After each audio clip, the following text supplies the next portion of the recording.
Merry Christmas, spooky people! I'm Alexa, resident Ookie Spooky Girly, and today I'm tackling a lovely twist on the classic demon doll world I know and love, Elf on the Shelf edition. What do you think of the dolls? I personally despise the things, but hey, let me know your opinion in the comments, and welcome to the top 5 disturbing Elf on the Shelf urban legends we can no longer ignore. Number 5, where the heck did this thing come from? So ever wonder what happens when the festive turns freaky? Well, meet the McGinnis family.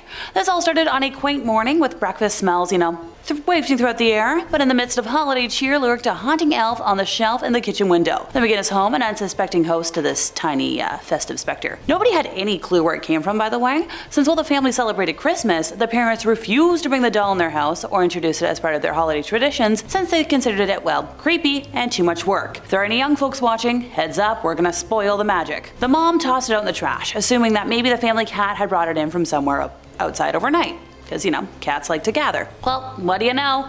The next day the darn thing was back, and this time hanging from the dining room chandelier. Guess that ruled out the cat theory. Over the next month, no matter what the parents did to try and dispose of the elf, every morning it would somehow return to being inside the house. The entire family was freaked out, and eventually begged a local priest to make a house visit. Now, with it being the holiday season, the priest was way too busy to deal with the possibly demonic doll until after Christmas and Advent were over, promising to pay them a visit on December 26th. Now, the family had made the decision to wait and celebrate the holidays until after the priest came to visit, because they didn't know what was going on. But they woke up on the morning of the 26th and could no longer find the figure anywhere in the home, no matter how hard they looked. Now, when the priest arrived, they explained the exasperating situation to him, and while he was a smidge confused, he blessed the house anyways, and the doll has never returned since.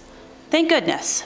Number 4, where do things go? Exhausted mom Stella had successfully avoided Elf on the Shelf for, the first several years of her offspring's lives, but one year she caved, and regrets it to this day. Instead of the traditional elf, she introduced little elves into the household. The story behind them was that they were harvested fresh from the branches of an evergreen tree on Thanksgiving Day. The intention was that the tiny elves would eventually grow into elf adults over the years. Now, sadly, her youngest was terrified by the new additions to the household, and rightfully so. While they are adorable when seen by the light of day, they apparently take on a sinister appearance in the dead of night. He woke up at 3 a.m. on multiple occasions and swore that the tiny elves were standing on the end of his bed, holding hands with each other and staring at him menacingly, with their shadow exaggeratedly, largely on the wall by the glow of the nightlight. She tried to assure him that he was merely the victim of an overactive imagination, but in the days following his nighttime terrors, Stella started to notice strange occurrences going on in the house, and was struggling to come up with a reasonable explanation. One day she lost her car keys and only eventually found them in a place where she never put them. She found doors unlocked overnight when she knew for a fact that she locked them. Important papers had gone missing, you name it, it happened. After each of these strange occurrences, her youngest calmly took her hand and explained to her in a slow, exaggerated voice that the little elves had been the culprits behind all of these events. Now, a couple of times, Stella placed the little elves carefully on the kitchen counter and then turned around to find them gone. One day she went to, her sons in a shrieky sort of panic, asking if they'd seen them, and her youngest found them in a weird place that none of the family had put them. Stella was determined to safely lock the elves in a cabinet and, let them rot, but when she checked the next morning, they weren't there. She found them in the bathroom sink, and what do you know, they multiplied. Naturally, she decided to do what anyone troubled with a demon or poltergeist or ghosts or supernatural being would do, and send them in the mail to friends. Now here's a fun little twist. They became lost in transit, and the US Postal Service can't tell her exactly where they're going to end up. Yikes.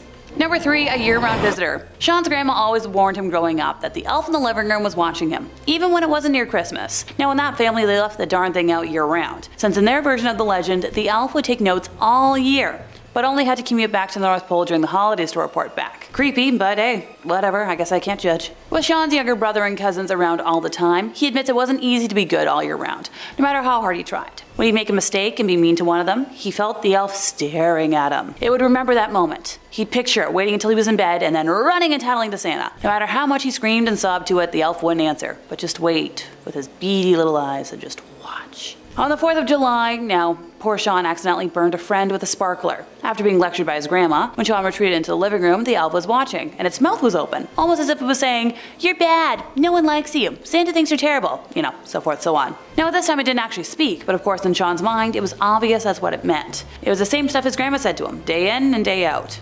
Not healthy. He was convinced that he couldn't be good. Months went by and his best efforts yielded punishment. If he wasn't accidentally knocking over a vase in the kitchen, he was tracking Bud into the hallway, all of which would end in a lecture, and Sean wanted so badly to be good. And you know what, for a while, like the entire month of November and a little bit into December, he was. Now Sean, his little brother, and his grandma went to get their Christmas tree on December 4th. They got home and decorated it well, cookies baked in the oven, and he remembered his grandma lifting him with her strong, solid arm so he could put the star on the top of the tree. The next day though, when Sean and his brother had arrived home from school, they were playing around, and like all siblings, They played rough. When they were wrestling and Sean was spinning his brother around by the arm, he accidentally let him go right into the Christmas tree, which fell onto the hardwood floor. We're talking ornaments broke, lights went out, and the star shattered. Neil was passed out on the ground, and the elf spoke to Sean, like actually spoke. "You've been very bad, Sean, very bad." Sean was astounded, and then the elf spoke once again. "You've been so bad." Now when Grandma got home, she rushed both boys to the hospital, and thankfully they were fine, and Sean's little brother never ratted him out. He didn't get many gifts for Christmas, and he vowed to be better the next year. Oh, and by the way, the elf didn't come back next year. He managed to get rid of it. Number 2, an eBay listing. So I was shopping for Christmas presents last week when I spotted an interesting listing advertising a cursed elf that was purchased at an estate sale. The seller apparently brought the elf home and set it up, and the traditional strange things began to happen, but the buyer didn't make the connection to the elf until she tried to put it away. But she also, posed the elf with a kitchen utensil. The doll would move by itself, the doorbell would ring at odd hours, and shadow people started appearing in the home. She was trying to get rid of the thing, and sadly my browser glitched before I could screenshot what I was reading. But I swear it was real. I tried to find it again later. No bueno. But it was genuinely a real listing. Number 1, a traveling elf. First-year college student Sally Boone grew up with the creepy little figure being an annual nuisance in her home.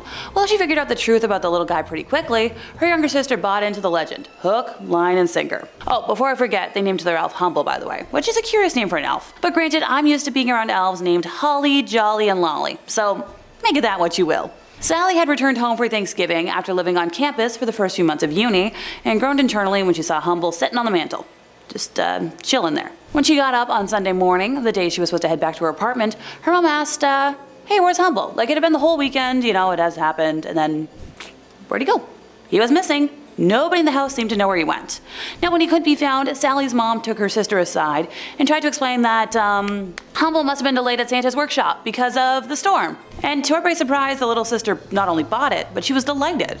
She said that she told Humble that she worried about Sally living away from home and asked if he could spend some time at her apartment to make sure she was safe. And that's where he must be. In true improv fashion, the mom eagerly went along with this since it gave her time to find a replacement doll, and told Sally to call as soon as she got home to confirm that Humble was safe and sound. The things we do for our parents. Now Sally headed back to her apartment, and as she made it through her front door, with a million bags, she caught a glimpse of something bright red standing out against the off-white of her kitchenette. Yep, you guessed it was Humble, sitting on top of the Keurig with his legs crossed and his hands in his lap. Sally knew it was that specific elf because her mother had put a bell from a Lindor chocolate bunny around its waist like a belt and stuck a miniature candy cane in it, for pizzazz. Ticked, and rightfully so, she took a photo and texted it to her mom with the message, "Did you do this?" The mom's response? Asking Sally why on earth she would kidnap the Christmas mascot her sister loved so much. Sally was at a loss for words. She asked her mom if she still had the spare key to her place, and when the mom confirmed as such and that she didn't use it, Sally freaked out. At this point, she'd searched her entire apartment for any sign of forced entry, a hidden intruder, something missing or damaged, any evidence at all, and found nothing. The only thing out of place was Humble, and this wasn't making any sense. Of course, there was an obvious, irrational explanation for where Humble came from, but Sally didn't want to think about that. Her mom suggested she go back to, home for safety, but Sally didn't want to get back in her car or miss class the next day, so she asked her boyfriend to come crash for a night for safety. And he did so without questions. Now that left the issue of what to do with Humble.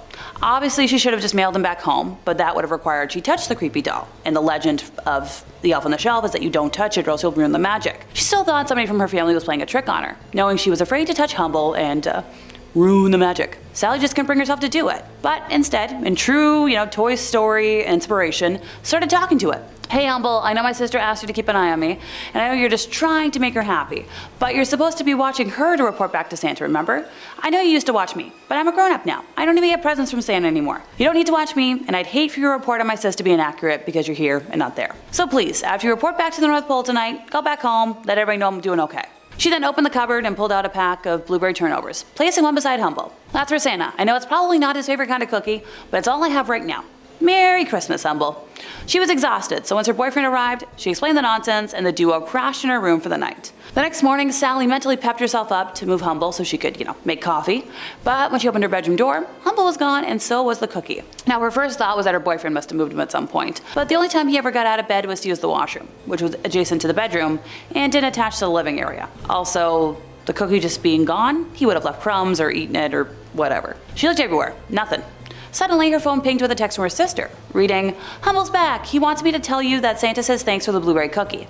Chocolate chip's his favorite, but it was still yummy." So Sally was still in shock, with no idea how the doll could have left her apartment and made it back home. Later that day, she got a text from her mom, who seemed content to write the whole thing off as Sally and her sister playing a trick on her as payback for everything she ever made them believe about the doll. Sally tried convincing her otherwise, but to no avail. So for the rest of the holiday season, Humble split his time between visiting Sally and her younger sister. Sally tried putting up cameras to catch him in the act to figure this out, but no luck. It wasn't until the day Sally was supposed to go home for Christmas, though, that things got really weird. Humble made his usual appearance, but this time he was blocking the front door. Sally couldn't bring herself to move him to go home, and while her sister understood, her mom was annoyed and complained that the joke needed to end. Sally did go home the next day, and to this day, the mystery of the visiting Humble hasn't been solved. And that brings us to the end of our time, and once again, I vote to burn the dang dolls for once and for all. Good riddance. If you enjoyed my ramblings today, could you help us out by giving this video a like, subscribing if you aren't already, hit the bell for more disturbing holiday content from us here at Top 5 Scary Videos, and I'll see y'all next time, you lovely spooky people. Happy holiday season!